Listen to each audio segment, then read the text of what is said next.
The yapping of 32 eager huskies echoed between the wooden sheds of the kennel yard, a tuneless choir that usually lifted my spirits. This morning, though, I hardly noticed it. I was too busy rehearsing what I would say to Mr. and Mrs. Patel when they returned from the Vasa Museum in an hour. "We're still looking, sir. Rings do turn up days later. The ice shifts, the dogs dig." Hollow apologetic phrases. None of them felt worthy of a couple on their honeymoon who had chosen my dog sled tour through Stockholm's outer archipelago as the highlight of their trip. The ring had vanished somewhere along yesterday's sunset ride over the frozen inlets near Varam Do. Mrs. Patel had taken off her glove to photograph the Northern Lights pale ribbon and must have tugged the platinum band loose without realizing she had discovered the loss at dinner, gasped, then panicked, the way a person does when the symbol of an entire promise simply ceases to exist. I had organized a night search with headlamps, skied the trail twice at dawn, and sifted snow like a prospector. Nothing. My rival, Henrik Grandland, hadn't helped. He'd cruised past on his snowmobile, leaned on the throttle so his muffler rattled, and shouted over the motor, "Lose something, Bjorn?" And shouted, "Over the motor." His grin stayed with me long after the tail light vanished.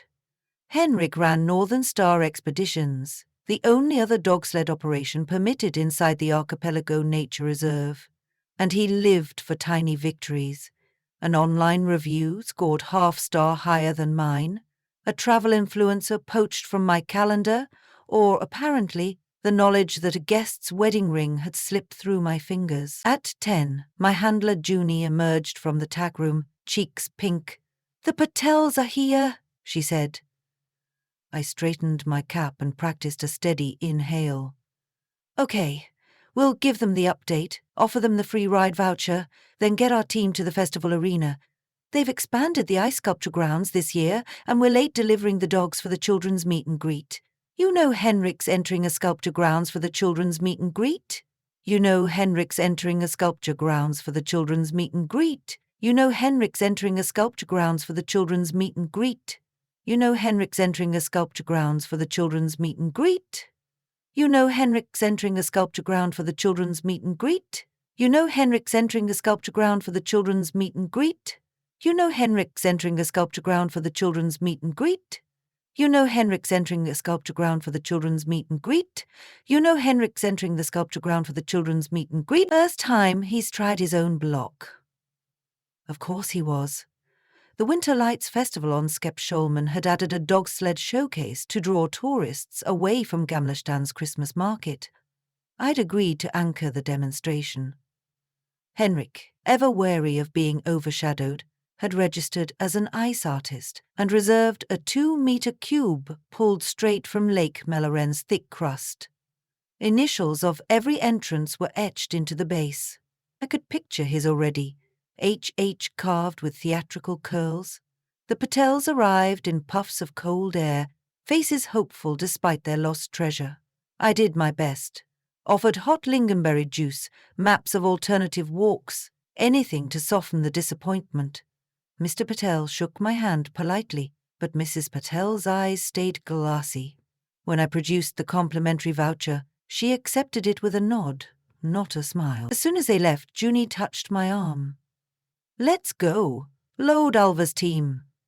We harnessed 8 dogs to the bright red sled reserved for city exhibitions and steered them across the snow-packed streets towards Skepsholmen. Stockholmers are used to odd winter parade skiers gliding past buses, reindeer trotting beside taxis, but a full dog team trotting under the Royal Dramatic Theatre's marble arches still turned heads. Children pointed, and elderly couples stepped aside, beaming. I tipped my musher's hat, trying to absorb their warmth. The festival grounds spread along the water's edge, strings of lanterns illuminating rows of pristine ice blocks that sparkled like captive ghosts. Sculptors in wool sweaters wielded chisels and chainsaws, shaving curls that glittered as they fell. Each block bore a little red wooden sign with the artist's initials. I guided our team toward the performance pen, but a glint inside one of the blocks drew my gaze. Second row, third from the left, initials HMG, freshly carved, its sides still frosted white. Somewhere toward its core, something circular flashed, the unmistakable shimmer of polished metal. I halted the sled so abruptly that Junie skidded into me. "What? Stay with the dogs," I said, already moving. Henrik's block stood taller than I. Corners sharp, surface pebbled with fine ice dust. The sign at its base read, "Entry 12, Spirit of the Sled, Artist. Henrik Granlund." I crouched, squinting through the translucent core. The object lay trapped, perhaps 20 centimeters deep, haloed by refracted light. A platinum ring. The outer face bore a pattern of tiny mill-grain beads. Inside, an inscription I had memorized from Mrs. Patel's description.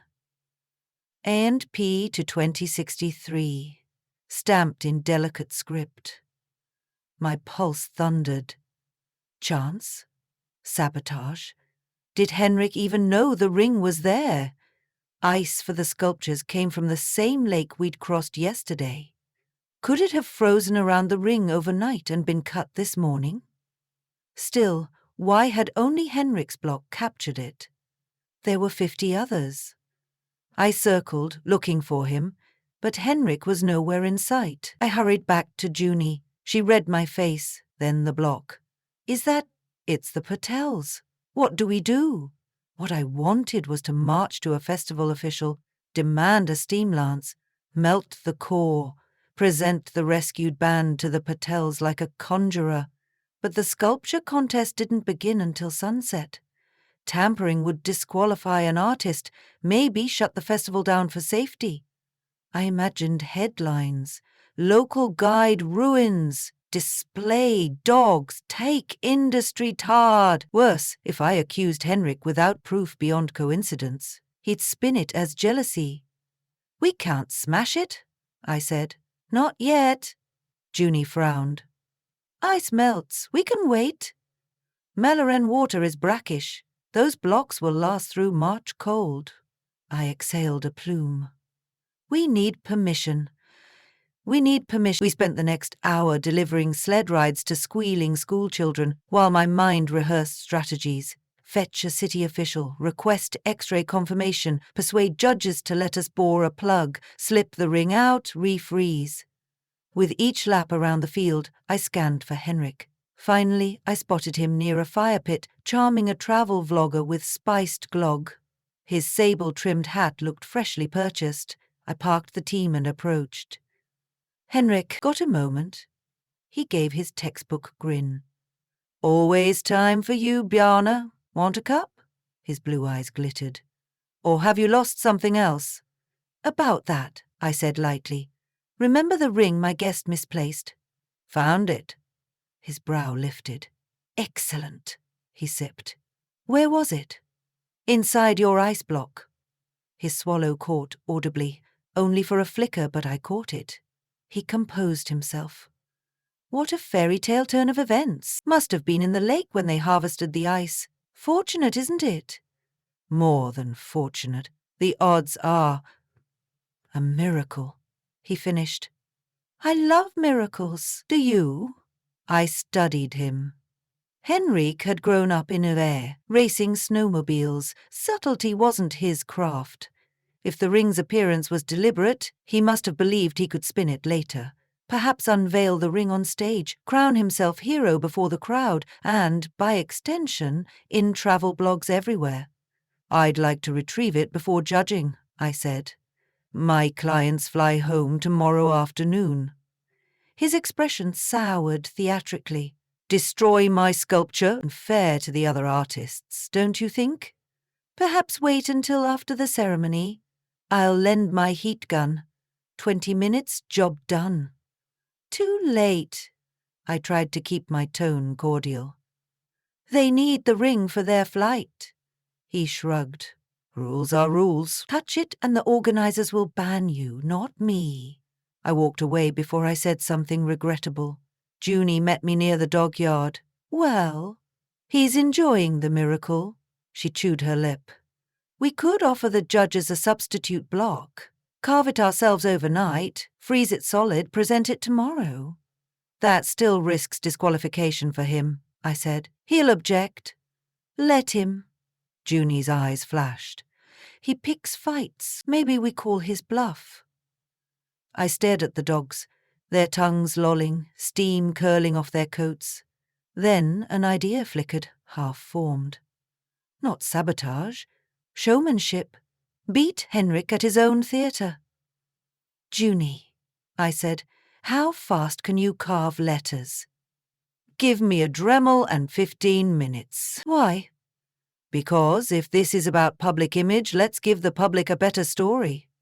We spent the afternoon quietly assembling what the plan required: battery-powered work lights, a roll of signage vinyl, and most importantly, permission. The festival's manager, a slim woman named Annika, agreed to meet during her break. Touching a competitor's block is forbidden, she said, after I explained the situation in careful, measured sentences. Spectator safety, liability. I understand, I replied, but I'm not asking to touch it. Only to borrow an empty slot at the edge of the arena, tonight, after hours. We'll set up a spotlight and a small plaque. That's all. Annika frowned. What does that accomplish? Clarity. I held her gaze. And goodwill. You want headlines tomorrow? Try Lost Wedding Ring Return by Dog Sled Guides in dazzling midnight display. Works in Swedish and English. Her mouth twitched upward. If you guarantee no damage and clear security by 11, I'll allow it, but one scratch on the ice, and you're both out next year. When dusk draped the harbour in cobalt shadow, Junie and I unloaded a spare block of ice we'd collected from the kennel's cold store for training. Smaller than the contest cubes, only waist-high, but crystal clear. I positioned it on a stand Annika provided. Junie unrolled vinyl letters and pressed them across the front. Found with gratitude to the winter sea, returned with gratitude to the kindness of strangers. Below, in smaller text, we added, Ring of Asher and Prem Patel discovered. 15 February, Lake Malaren. Recovered 16 February by Stockholm Sled Guides. We set a low, warm spotlight behind the block so light would pass through. Then I opened the empty velvet box Mr. Patel had given me earlier. He'd carried it around like a missing tooth in need of replanting. We planned to place the recovered ring inside at the climax, but first we needed the ring. Festival security cleared the grounds at 10. Sculptors covered their works with insulating quilts and retreated to the tavern for glog. Henrik lingered, doubtless guarding his miracle. When he finally left, I slipped back inside the barricade with a cordless drill and a transparent plastic tube we'd cut to length. Junie kept watch near the gate. I circled Henrik's block, listening. Ice cracks like distant gunfire when temperatures plunge, but tonight it was still, windless. Kneeling, I steadied the drill bit against a point 10 centimeters above the base, low enough that refreezing would be rapid, high enough to avoid the sign. I inhaled and pressed the trigger. The drill whined. Frost powder coated my gloves. 6 seconds later, it pierced the cavity that held the ring, sputtering hollow sound. I slid the tube into the bore, blew gently through the opposite end, and the band tumbled down the chute into my palm. I withdrew, capped the bore with a pre-shaped ice plug, sprayed it with a mist of lake water we'd stashed in a thermos, and smoothed the seam flat with a metal scraper chilled in my pocket. Under moonlight, the repair looked seamless. From the gate, Junie whistled a soft bird call, clear coast. I hurried to our display block, nestled the ring into its velvet bed and shut the lid. We stepped back. The spotlight shone through the ice, illuminating the plaque in warm gold. The closed box atop the stand hardly drew the eye yet, but it didn't need to. Tomorrow morning, under sunshine and television cameras, we'd open it. Henrik discovered the bore before dawn. His roar woke sleeping vendors in their trailers. By the time I reached the site at 7, he was brandishing an LED lantern at the small scar no larger than a pen tip and bellowing at Annika. "It's vandalism!" he shouted. "Sabotage! Look, the initials are on the base." Annika folded her arms. "The seal is perfect. I can't even feel a ridge. The ring is gone. Ask him." Henrik thrust a finger at me. Annika turned. "Björnen?" I put on my most innocent face. "Ring?" Henrik's cheeks flushed crimson. "You think you can hide it? My block held it last night. Everyone saw." "Good news then," I said. "Because it's not there now. That means whoever lost it might have it back." Henrik sputtered. You stole the moment." "The moment belongs to the couple," I replied. "Not us." Annika cleared her throat. "Henrika, the contest begins in 2 hours. Your block meets structural requirements. Unless you wish to withdraw, please focus on your presentation." He gaped at her. Realizing the futility, he pivoted on his heels and stomped away, muttering. Junie sidled to me, eyes gleaming. "Stage set." At 10 sharp, tourists poured in, cameras clicking. Mrs. Patel arrived with her husband. I had invited them under pretense of a final update. I guided them to the small display block, now framed by evergreen branches Junie had added. Annika joined us with a local news crew in tow. "In Stockholm," she announced into the microphone, "winter reveals more than ice. Sometimes it reveals kindness." She gestured to me. I opened the velvet box. Morning sun caught the platinum curve and set it ablaze. Mrs. Patel gasped, tears instantly bright. Mr. Patel pressed a hand over his mouth. "We found it inside a block of lake ice," I told the camera. "Nature kept it safe. Now we return it to its owners." Mrs. Patel took the ring, slipping it onto her finger like something sacred. Then she surprised me. She reached up, stood on tiptoe and kissed my cheek. Applause rolled through the crowd. I glimpsed Henrik 30 meters away, frozen in place like one of his sculptures, mouth slack. After interviews and hugs, the Patels left to catch their flight. Annika squeezed my shoulder. "Well played. Thank you for trusting me." "The story's already trending," she said, showing her phone. "Bookings will surge for both your companies, even Henrik's, ironically." "Good," I replied. "The more tourists who see Stockholm in winter, the better." As noon neared, festival judges toured the sculptures. Henrik managed second place, his piece scoring high despite its hidden repair. He accepted the ribbon without a smile. I earned a small plaque for exemplary community spirit, a consolation category I suspected Annika invented on the spot. But I didn't mind. Junie winked. "Less dusting for the trophy shelf." That evening, as lanterns flickered across Skepsholman, I lingered among the ice art, thrilled and exhausted. Footsteps crunched behind me. Hendrik stopped at my shoulder, hands jammed in pockets. "Clever stunt," he said. "Bet you'll milk it in every brochure." "You'll get spillover bookings," I answered. "No harm done." He exhaled. "You could have confronted me." "Why not?" "Because I wasn't sure," I said. "Maybe you planted the ring. Maybe the lake did." Either way, the couple mattered more than the blame. He studied the ice, glowing blue in the lamplight. "Did you fix the bore with a plug and water spray?" "Trade secret," I said. He gave a grudging chuckle. "Teach me sometime. Bring the glog." He offered his hand. I shook it. Friction gleamed in his eyes, but also respect. A truce as tentative as late winter ice, yet promising. 3 March sunlight finally eroded the festival sculptures into lumpy ghosts.